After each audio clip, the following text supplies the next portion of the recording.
Good morning, all brothers and sisters. Um, Thank you again that we met again. Today, I'm very glad we have sisters from Singapore joining us today in Hualien. Okay. So we have been speaking of the age bank a few weeks ago, and Master has been speaking on it many times. In fact, this morning from the faint, I also heard Master saying on the age bank, the whole idea behind it, why she came up with this whole idea of this age bank. In fact, I must quickly correct myself because Master now doesn't use age bank, this word anymore. She uses 寿量保障, age, in a way, age treasury.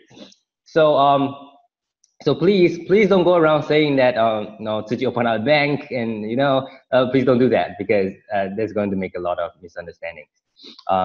Master opened up an age treasury, and why does she do that? Because she's been thinking, how do we, especially our elderly volunteers, many may have thought that.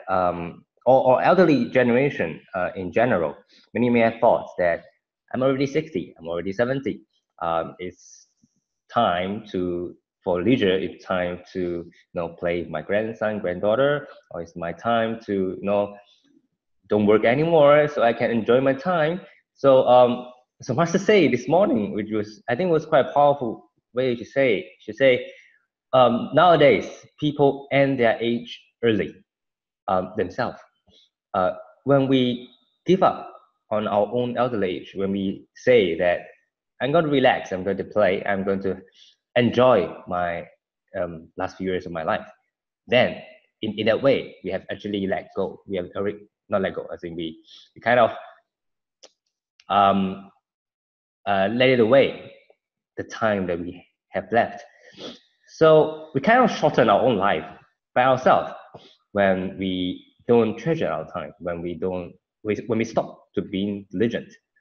And so Master came up with this age treasury that help us to rethink our age, thinking that maybe I'm 60, but actually to Master I'm still 10, and this is how we should think, that we are still 10, I'm still 20 when I'm already 70, or I'm still 30 when I'm already 80.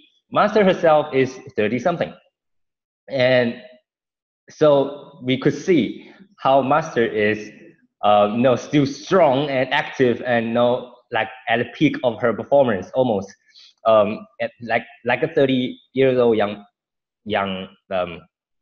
man.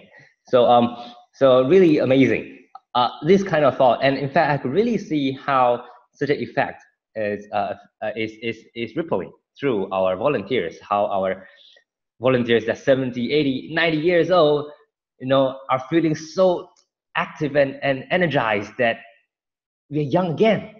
And it's like Master gave them a second life, gave us a second life, that I'm young again and I can still do many, many things. And promising to Master that they're going to continue forever and ever on this path diligently, and never giving up on their own life, never stopping on their diligent path. So that's a very important concept that Master given us, because it's based on the whole idea that lifespan of the Tathagata is infinite. And how is it really infinite? Is when we never think of stopping, when we always continue. When Master says, just do it. When he says just do it, it's a very deep concept in it. It's a very profound concept. When you just do it, it means you continue and continue and continue. And so there's non-stop. And when it's non-stop, wouldn't that be infinite? And so when we don't think of old age, when we don't think of death anymore, we just continue on and on, that is infinite. And our wisdom life, as we cultivate through in this way, it will be infinite. It will continue to grow on and on and on. So Master has transformed this whole idea from the Lotus Sutra, the lifespan of Tathagata, into something that we can understand and apply into our own life. so that we continue. We go back to our that wisdom life, the truth. That's always permanent. It's always there. This is not appearing. It's not disappearing. So it's always there. And when we go back to that, our life extend. We continue on and on and on. So that's very important. So just to reiterate this concept that's very important in this the master have taught us. But for the main topic that I would like to share about, it's also something that master, when she went out for a trip around Taiwan, has been repeatedly sharing with the volunteers, which I myself, when I heard of it a few weeks ago, was really inspired. And it's on a concept that we are all very familiar with, that is 核心和气互爱协力. In English, unity, harmony, mutual love, and concerted effort. Well, I know this concept is we've been hearing on it many times, and it has even become our the name for our structural management. Unity, harmony, mutual love, concerted efforts. We've been teaching on it. We've been learning on it, been trained on it for many times. But well, before when I look at this concept, it's 四无常 is the four things that should be present for a teamwork, for a good teamwork, for things to run smoothly.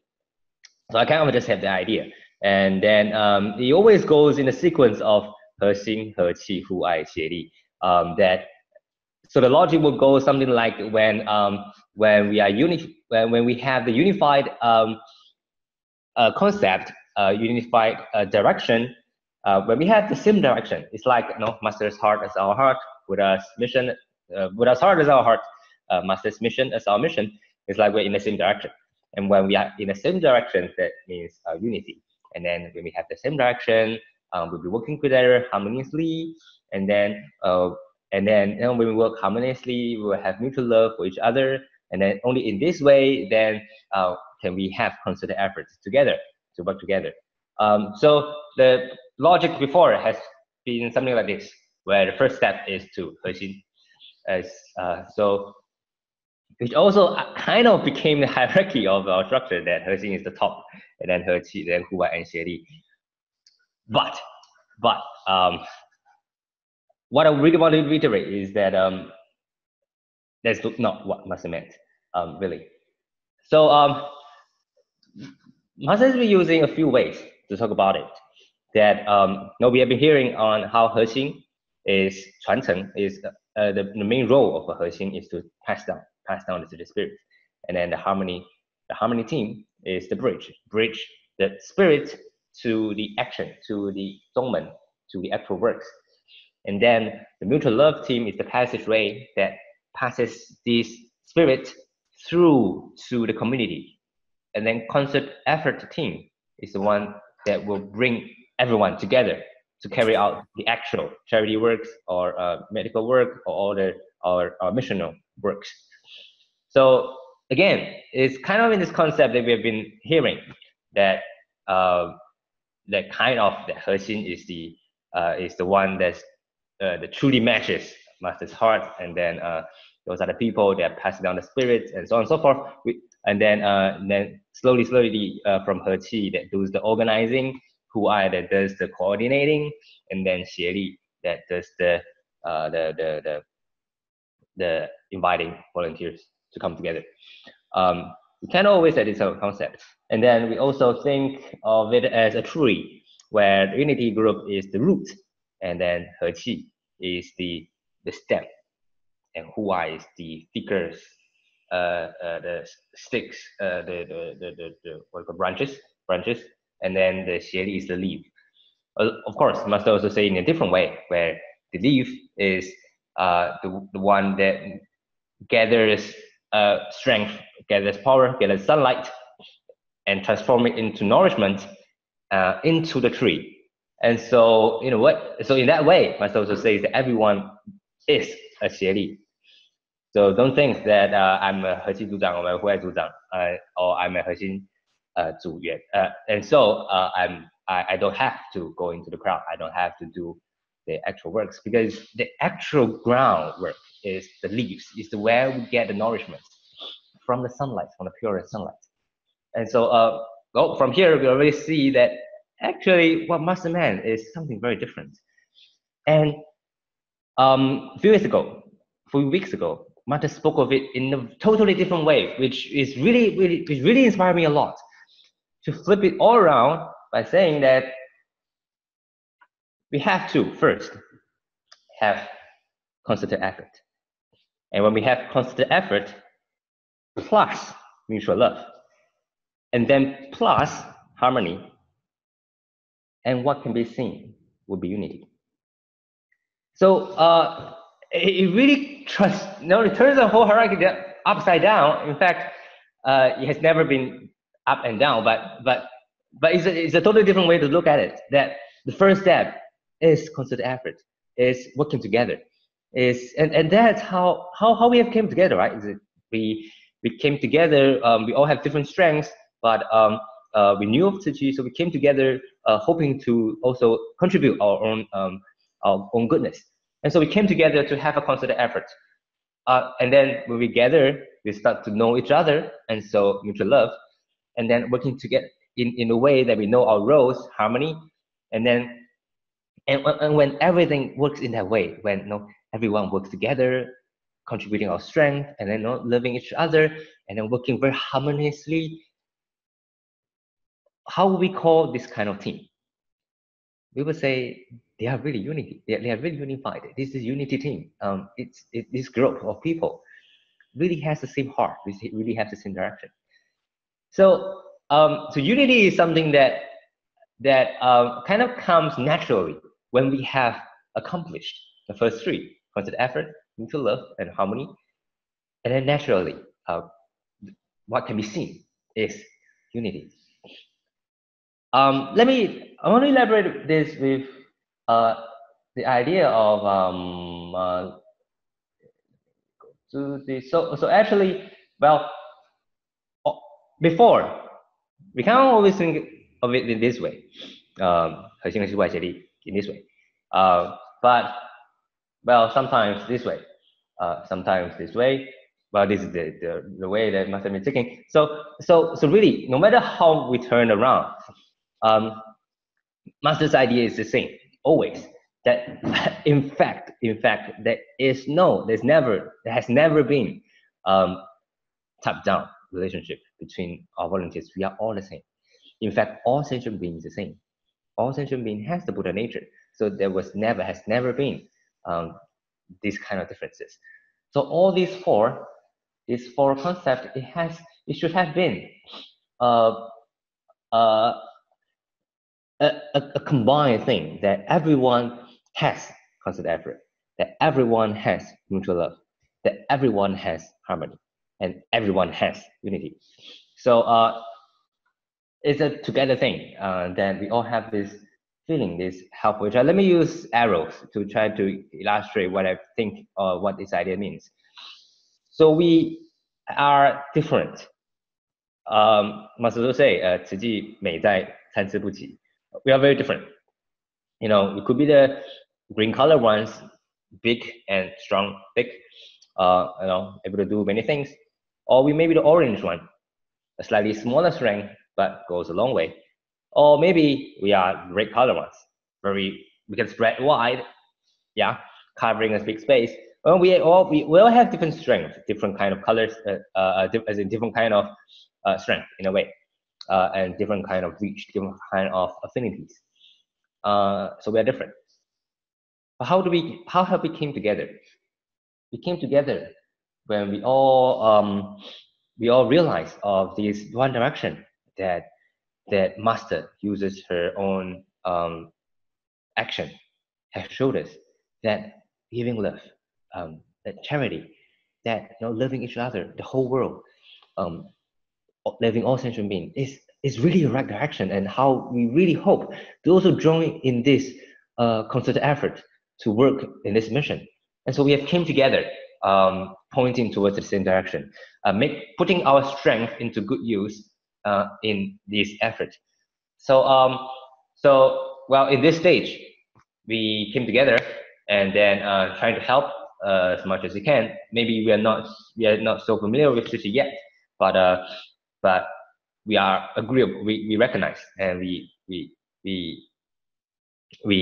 also want to join in.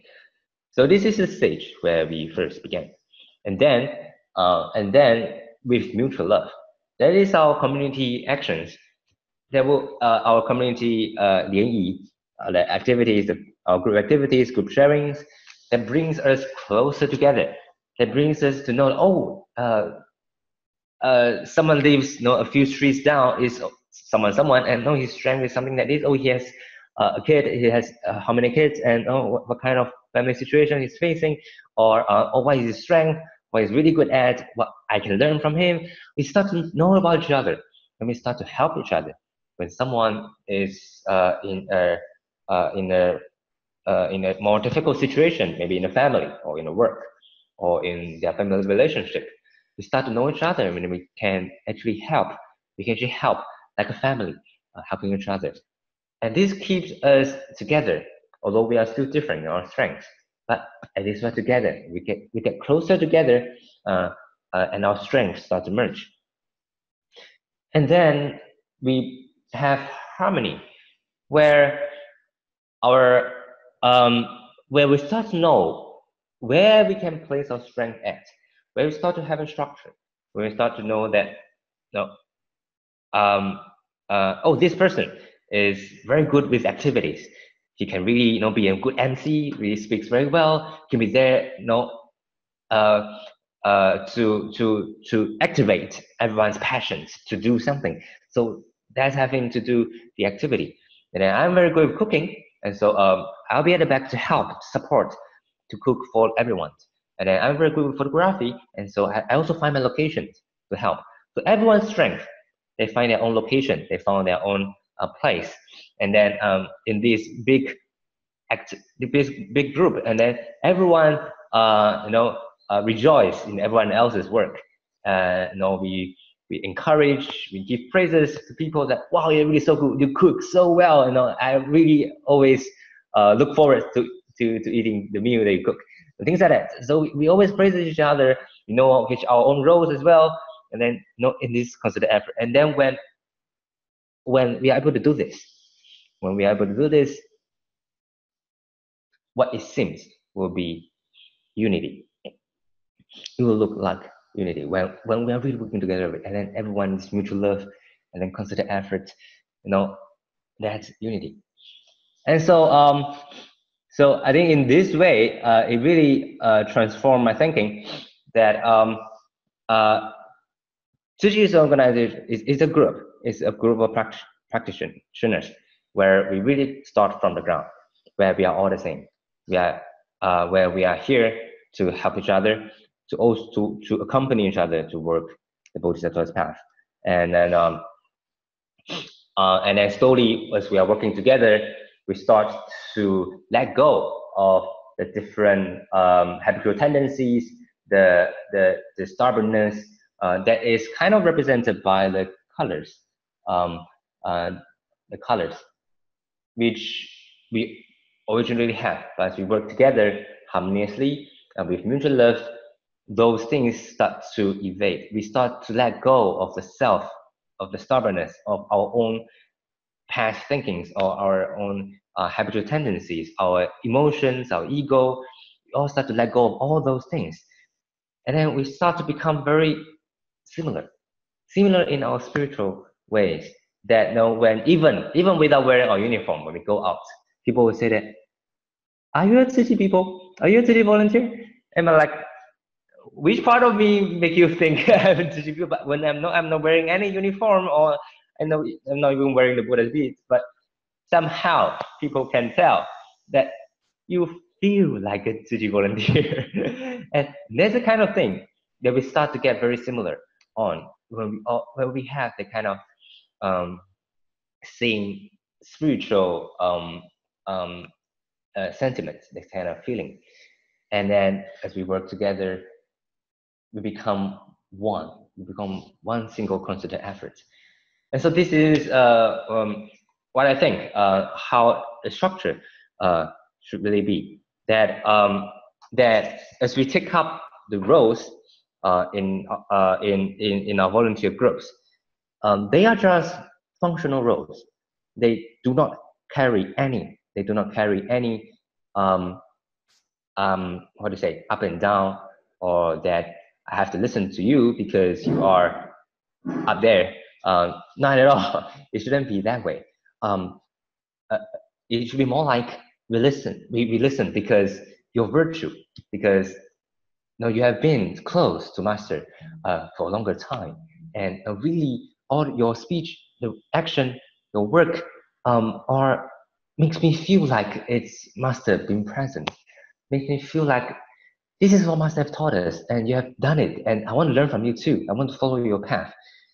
So in that same way, we became also the same as master too, and that's what master really hoped us to be. Master want us to be the same as her, to be the same as Buddha. In fact, Buddha's heart as our heart, master's mission as our mission. When we are really the same with master, when master is no longer around, we can be the wisdom life of master. Continuing on, I think that's very important. In fact, although Master started the live sermons today, I've always been reminding myself that for the past over 100 days where Master has not been speaking of a sermon, those days are important. In fact, I would say more important, in a way, because that will be how things will be when Master is no longer around. We'll be learning from the videos. And those videos, in fact, are the medicines that Master have left for us. Since don't know how many years ago, we have the above masters and our documentary team have left behind, have kept a very good record of Master's sermons in those videos. And let's not shelve those videos up onto YouTube and then not watch it, and then thinking that when is Master going to have live sermon? In fact, the medicine is already there. It's so close to us. We just have to go onto YouTube and search and then everything's there. All the different kinds of medicine is already there. And let's not wait when Master leaves to faraway places. Then we realize that, oh no, Master have left for us the medicines up there, and then now I should go and watch it. Please don't. Every day. So don't stop, and don't wait till Master have the live sermons. Every day is important. Every day we should be in Dharma, and then keep this Dharma into our heart, put into our actions. I think that's important. Okay, so that's my sharing for today. Thank you so much. So good morning, everyone. So I'm Ernie, a Tzu Chi from Malaysia, KL, and Johor Bahru. So it's really an honor for me to be able to give my sharing here, and thanks for having me. To be honest, I'm a little bit embarrassed to give my sharing here regarding Xun Fa Xiang because I consider myself not as diligent and steadfast as compared to some other Tzu Chings and what's more the Shigu Shibo, Xue Zhang Xue Jie. But with a meager hope that I could share my experience and thoughts about Xun Fa Xiang subsequently, I can encourage them, other bodhisattva who are more steadfast and diligent to share their thoughts too. So, I was first exposed to the practice of waking up to the fragrance of Dharma 4 years ago, when I started joining Tzu Chi, when Master Cheng was advising all her disciples to acquire wisdom from Dharma and put them into actions. So thanks to the support from Xue Jie, who looks after the Tzu Chi from my school in KL. So every weekend at 4:50 a.m., she would actually drive me to the nearest branch office so that we could listen to the morning sermon by Master Cheng Yen via live streaming. But however, due to the limitation that we are not able to go to branch office during school days, so after around 1 year of time, my fellow Tzu Chi members have devised a plan to overcome this. That is to acquire wisdom at the comfort of our home. So what we did was we started off a practice where we would wake up at 5:10 every morning and gave each other a morning call so as to make sure everyone is up. And then we would watch Thai TV via YouTube live stream of the morning sermon by Master Cheng Yen expounding the Dharma from the great Wondrous Lotus Sutra. So I remember how delighted Master Cheng Yen was 2 years ago when she heard about our practice, as I was giving my sharing at the morning volunteer assembly during my first homebound journey back to Hualien. She was really, really glad that her disciples, especially the young Tzu Chi, could overcome the temptations of sleep in order to wake up to the fragrance of the Dharma. So that's particularly relevant because one day before she had expressed her concerns that her disciples, especially the younger generations, might not be able to endure the hardship in learning Dharma, as it might be hard for young people to wake up early to smell the Dharma fragrance. But to me, I see it from a different perspective. So to me, it is actually a meaningful and a much obliged thing to do for all disciples, because citing the words from Master, listening to the morning sermon at home is as though we welcome Master to come into our homes every morning. So in a way, we feel connected to Master Cheng Yen through her Dharma, despite the distance across the seas and mountains. So the thought per se, it's an inspiration for me to continue on the practice for years. To be honest, I enjoy practicing a wisdom at dawn because the early atmosphere in the morning would really inspire me to listen to the morning sermon with much stillness and samadhi, tingli. So somebody might find waking up early is a tough commitment, but as time goes, I learned that it's actually having some kind of perceptive effects on me. So, for example, on a particular day, if I started the day with listening to Master's Dharma, I find that throughout the day, I will have clearer minds and be able to make better decisions for the day. So, I really, really believe that precepts do lead to samadhi and subsequently wisdom.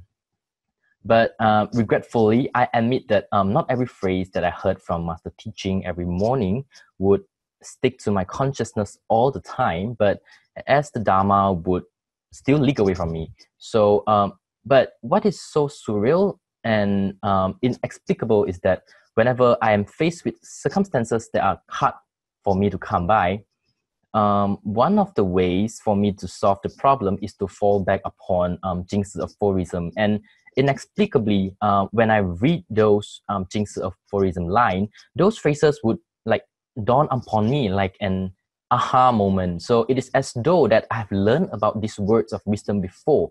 So quoting the words of our masters, it is actually the effects of the Jing aphorism resonates with the seeds of the Dharma that were buried within our fields of 8 senses when we listen to Master teachings before.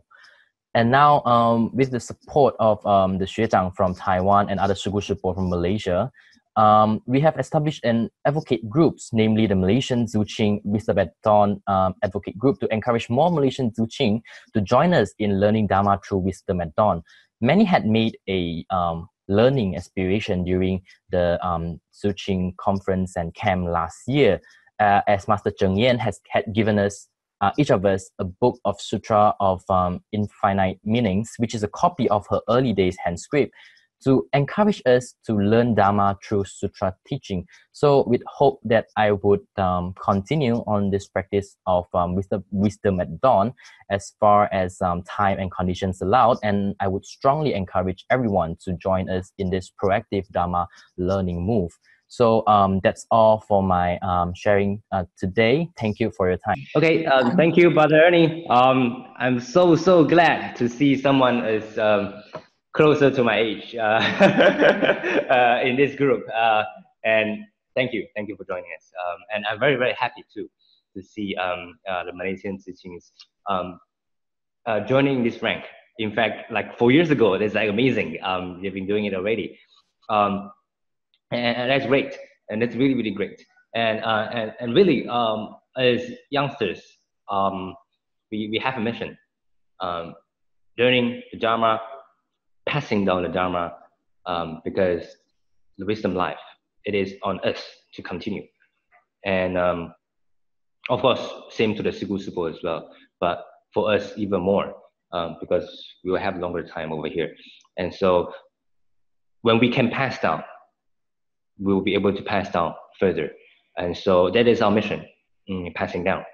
And so as youngsters, also one of the reasons why I came back to Taiwan as pure practitioners, also because one of our Xuezang have shared with me, and that is the mission of us youngsters. Each different generation has a different mission in a way. The pioneer generation, the 30 housewives following master, they are the one that first began Tzu Chi. They held firm to the principle, and then beginning on it, and cutting through the grasses, to put principles into action, to really transform the teachings into actions, and then put into the crowd. And then there is also the second generation, that is our parents' generation, our father and mother, the 40, 50 years old, or close to 60 years old, this range. The other one that helped master to expand the spirit into the 4 missions, or the 8 footprints, and in fact throughout the whole world. They're the ones that have expanded Tzu Chi to the whole world. And then it is our generation, and our generation is to pass down, is to continue on this mission, continue on this spirit that the 30 housewives have began from master, and then the missions that our parent generation have set up throughout the globe, and we are the one to continuing on the spirit and the mission. So it's a very important kind of responsibility, our mission in this world, in this Tzu Chi family. And so I'm very glad that we have youngsters up on the same boat together.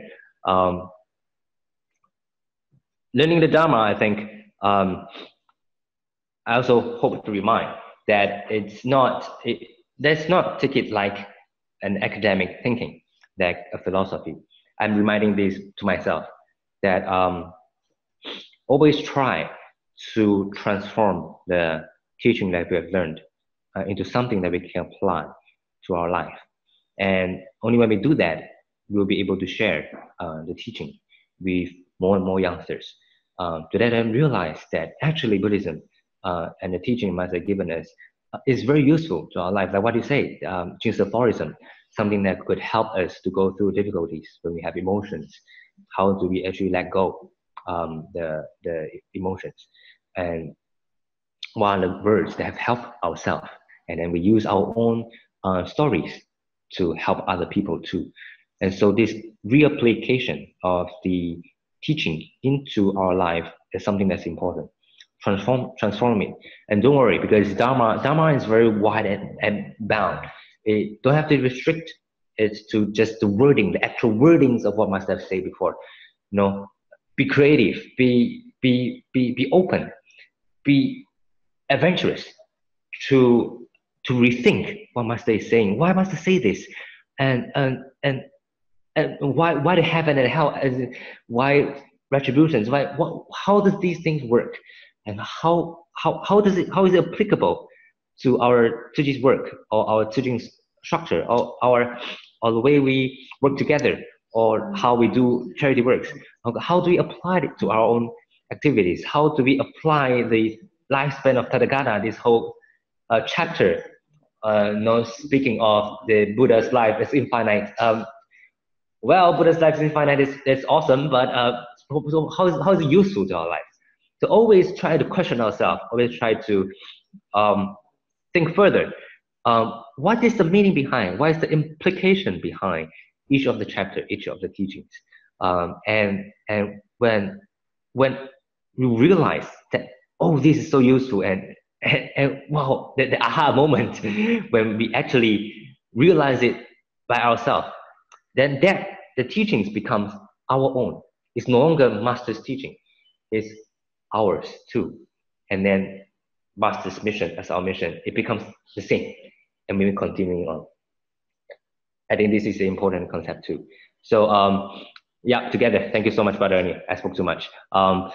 Next one, please. Thank you. Thank you. Hi everyone. I'm Eunice. Yeah, I'm sitting from Malaysia. So I'm very grateful to have this opportunity to share with everyone this morning. And this is actually my first time that I'm going to share in English. So hopefully I'm able to express myself well. And yeah, so my Xun Fa Xiang journey, actually it didn't start as early as compared to Ernie maybe. So how it all started, I would say it all started last year December when we went back to Hualien, when we were in the abode. And I still remember very clearly before we left the abode, we made the vow in front of Master Cheng that we would follow closely behind Master Cheng, and one of the lines that we said on that day is that we may not be able to participate in the past in Tzu Chi, but we will be there in the present and also in the future.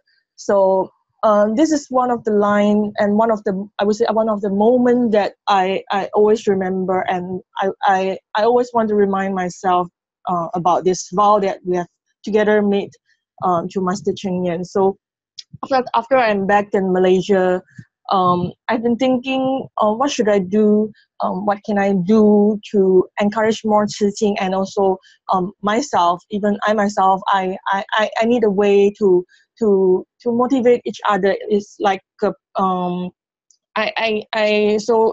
that's what I've been thinking, and we always know that the best way to let Master Cheng is, or what we say, less worried, is for the younger generations, especially the teachings, to listen to the Dharma and waking up early in the morning to listen to the preaching of the Dharma. So so that's how we started the advocate group. Yeah, I believe Ernie has also shared with us just now about the advocate group. So that's how we started the group. So I'm very grateful to have a group of teaching who's also having the same mind as me. So they also wanted to start this. So we gathered a few of us and we started a group. So, and also grateful to have Xue Zhangs from Taiwan, and also Xue Zhang Jie and Papa Mama in Malaysia. So they have been guiding us and leading us and share with us their experience in starting a group.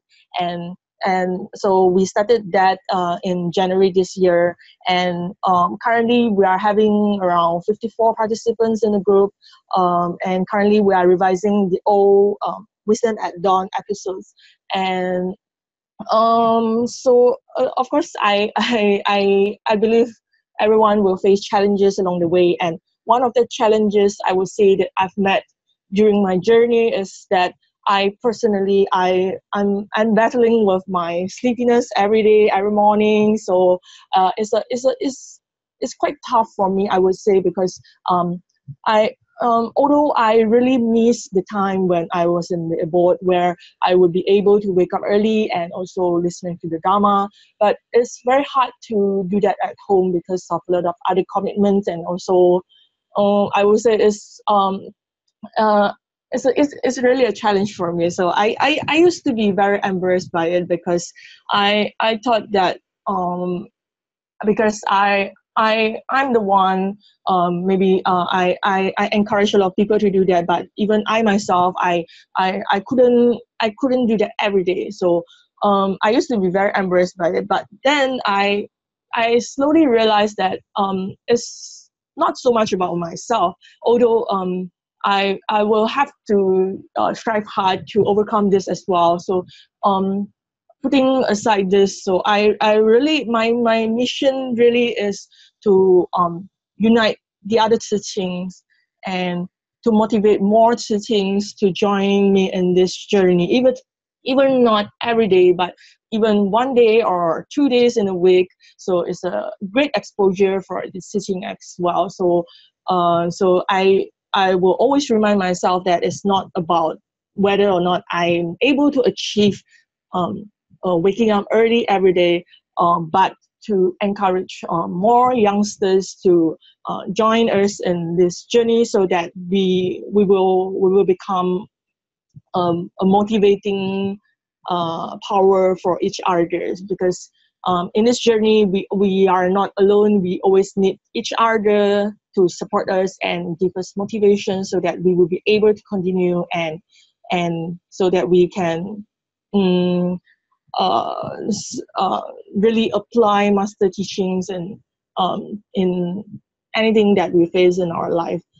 Yeah, so I think that's all for my sharing. So hopefully I'm very grateful to join everyone this morning, and hopefully we can all be more diligently in this path in the future. Thank you. Thank you, Sister Eunice, for the sharing.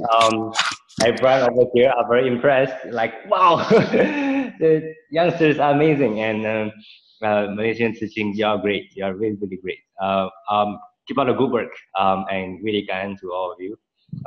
Being a really good role model to all of us. And I want to share also, really, battling the sleeping is difficult. For myself, when I'm back to the abode, it took me about 1 year, for the body to get used to the whole life cycle. That I can actually, that my body can actually wake up by itself at 3:50 and then waiting for the alarm to ring. And so it really takes a long time. And so don't blame yourself, blame the body. I mean, the body takes time to get used to the regular life cycle. So I think what I've learned back in the boat is that to have a very regular lifestyle is important. Sleep at roughly the same time, wake up at roughly the same time, and when you keep to that habit long enough, the body becomes the body get used to it, and then waking up early is no longer a torture to us, because the body wakes up by itself at that time. So it's no longer early to the body already. It's the normal time to the body. And so keeping it up for a long time is important. And so keep it up. And then it takes 1 year. So don't worry. Don't blame yourself slowly. But just don't give up. Okay? And to wake up early, in fact, needs to sleep early too. For myself, I sleep at around 10:30, at least 10:30, or a little earlier, but not later than 10:30. I realize when I sleep later than 10:30, it'll be very, very, very difficult to wake up, and my body will be, screaming for, like, why you didn't give me sleep? So 10:30, when sleep 10:30, and then 11, 12, 1, 2, 3, 4, you roughly have just nice 6 hours. I realized that sleeping 6 hours is okay. It's really okay. The body is okay with 6 hours. So keeping a regular lifestyle, it will help very much. So all the best to you, and see you online too. Okay, thank you, and back to morning, brothers and sisters around the world. In fact, I posted this question, and I need answers. Then Sister Tzu Chi wanted me to answer my own questions on turning, how to turn the 8 consciousness into 4 wisdom. And today I heard Tzu Chi who gave us a very, very enlightening session on a few aha and a few insights on, this, how to turn our consciousness into wisdom. You see, I have problem understanding this turning consciousness into wisdom. But this morning, Master Cheng mentioned how to turn our 5 senses into the wisdom of accomplishment. Cheng所做事. How she wanted us to work more, to move into the masses, and 无相, she mentioned non-attachment to the forms and positions and fames. So this morning, Master Cheng gave a very, very good explanation. In fact, I wanted to know more about this turning consciousness into wisdom, 转世成智, how to turn our consciousness into wisdom during our Tzu Chi activities. Now, how this wisdom can be achieved from wisdom of accomplishment, 成所作之, wisdom of this profound insight. This profound insight is another phrase is called wondrous observation, 妙观察智, and the wisdom of innate identity. Innate identity means 平等性. And the ultimate goal, of course, is the great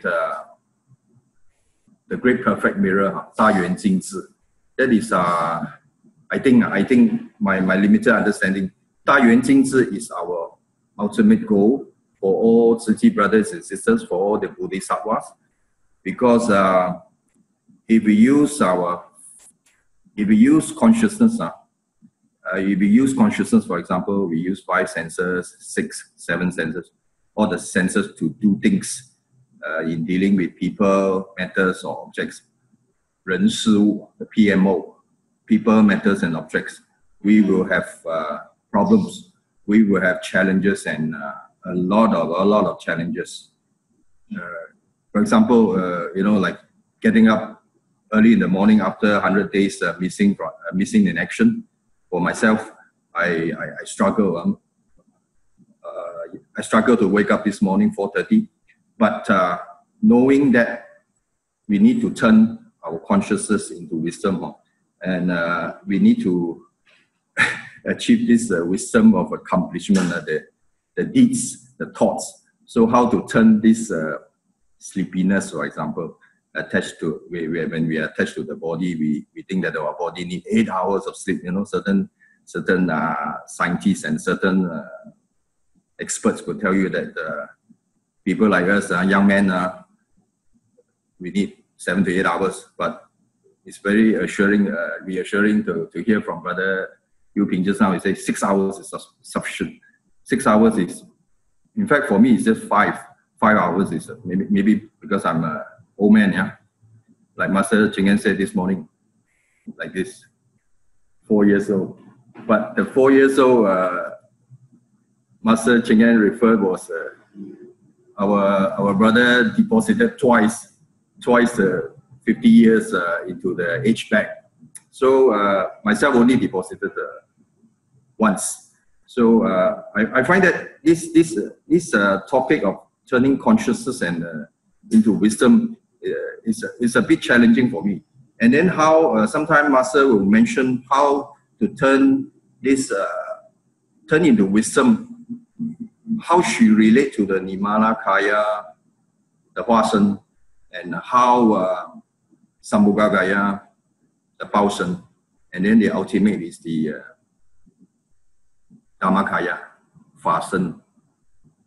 Our goal is to work towards the Dhammakaya, the great perfect mirror, the 大圆镜智.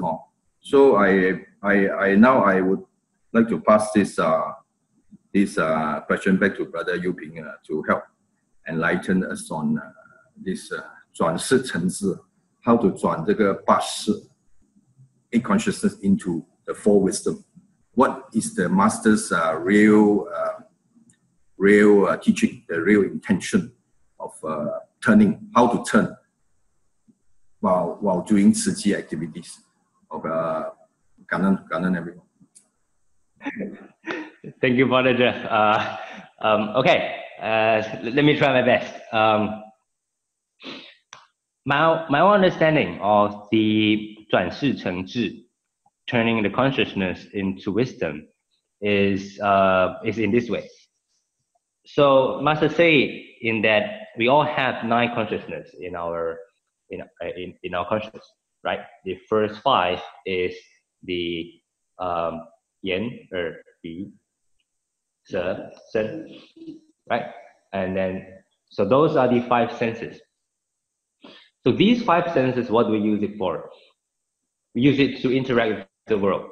And most of the time, before, when we have our habitual tendencies, we use it, like for example, our tongue, the taste. When we taste something nice, like chocolate, or I like mango, yeah, when we had it, we were like, I want it more. And so more and more and more and more. So before, we always use our five senses for desires. We look at the things we like, we taste the things we like, we touch the things we like, we things that we smell, the things that we like, the kind of fragrance we want. And so things like that, the five senses, we always use it to follow our desires, to grow our desires, and then put into actions. But Master hope we could transform these five consciousness, our five senses, into something useful. Use it to accomplish something good. Use our eyes to look at suffering. Use our hands, our touch, to touch the people around us, to give them warmth. Use our, well, taste in a way, to taste, for example, is this food good for the suffering beings? Or things like that. Transform. Oh, here, we hear the suffering, hear the people's stories, hear their stories, hear their life, and then how we use the tongue. We say, besides tasting, we also use it to speak. How do we use it to speak? The good words, the comfort, the encouragement to people. So making use of our five senses to accomplish good works, to accomplish the Bodhisattva's work, that is turning our five consciousness into wisdom of accomplishment. Right, so there's the five consciousness. And then we have the sixth. The sixth consciousness is about thoughts. And we often, the thoughts that came up in our mind is, well, again, many times desires, many times these worries, afflictions, emotions, anger, ignorance, all this, they kind of covers a very long, much of our time, of our consciousness, the sixth consciousness. So the thoughts that are coming up, good or bad, always coming up and down, up and down. All these thoughts are very messy thoughts in our sixth consciousness. Must hope we can transform that, our thought, into the wisdom of profound insight, where we use our thoughts to think good thoughts, to think about how we can, to think about people's suffering, to keep in mind the Bodhisattva's work, to keep in mind the good thoughts in general, the compassion, the mercy, the feeling for the sentiments, the empathy for other people. So those are the deep, profound insights that we should see. We should see from other people's actions. From their actions, we see what they need. From the actions, we see, oh, they need water, they need comfort, they need something. See deeply, profound insight, what they need, what they truly need in their wisdom. And so that is turning our sixth consciousness into the wisdom of profound insight. And then we have our seventh consciousness, which is the consciousness that does a lot of deciding, the wanting things. The sixth is just thoughts coming up and down. The seventh is the one that does a lot of choosing. I choose this, I like this, I don't like. Oh, this I like very much. So I devise very different ways to try to achieve, to try to get the things I like. Then these things I don't like, and so I devise many different ways to try to negate from it or try to fight back from it. Things like that.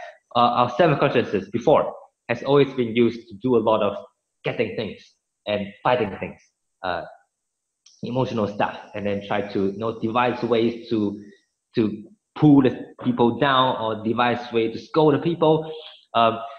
There's our seven consciousness before. But Master hope we can transform that into wisdom of inner identity, where everyone is equal. So there's no more differences between I like and I dislike. It becomes the same. When we can think equally, then there is no enemy. There's no friend that are too close. That everyone is the same. Everyone's family. When everyone is equal, we will not go into that kind of always trying to get something, always following, always devising. And in fact, we turn those thinking into devising ways to how to give our help to someone far away. For example, people in Mexico, so far away. How do we go to there? What are the steps? Do we go by plane? Do we go by ship? How do we put the love, the money of everyone into good use to that place? So we use the self-consciousness to devise the ways, the methods to go and help people. And that's how we should use our self-consciousness. And then we have the eighth. The eighth consciousness is the storage house that keep everything that we have done in the past. The good one, bad one, the good seed, bad seed is always there. We always keep in it. So before, our eighth consciousness would be some messy storehouse that we just have everything dumped into it. It's like a garbage house. Everything inside. Not meat and rotten apple also inside it. So a lot of different, everything is just stored in our eighth consciousness. But Master hope that we transform, do a spring cleaning. It's Chinese New Year, good time. Spring cleaning of our eighth consciousness, the storage house. Clean it up, clear away the bad thoughts, clear away the bad seed, clear away our afflictions, our habitual tendencies, but take those seeds out so that our dictionary does not have anger, so that our dictionary does not have doubt, so that our dictionary does not have suspicion. No, our dictionary does not have ignorance. That everything we think, every thought that came up from our mind is good thoughts. That there's nothing bad in our mind. That everything in our storage house is neat, is good treasures, is the gems, is the all the good stuff in our mind.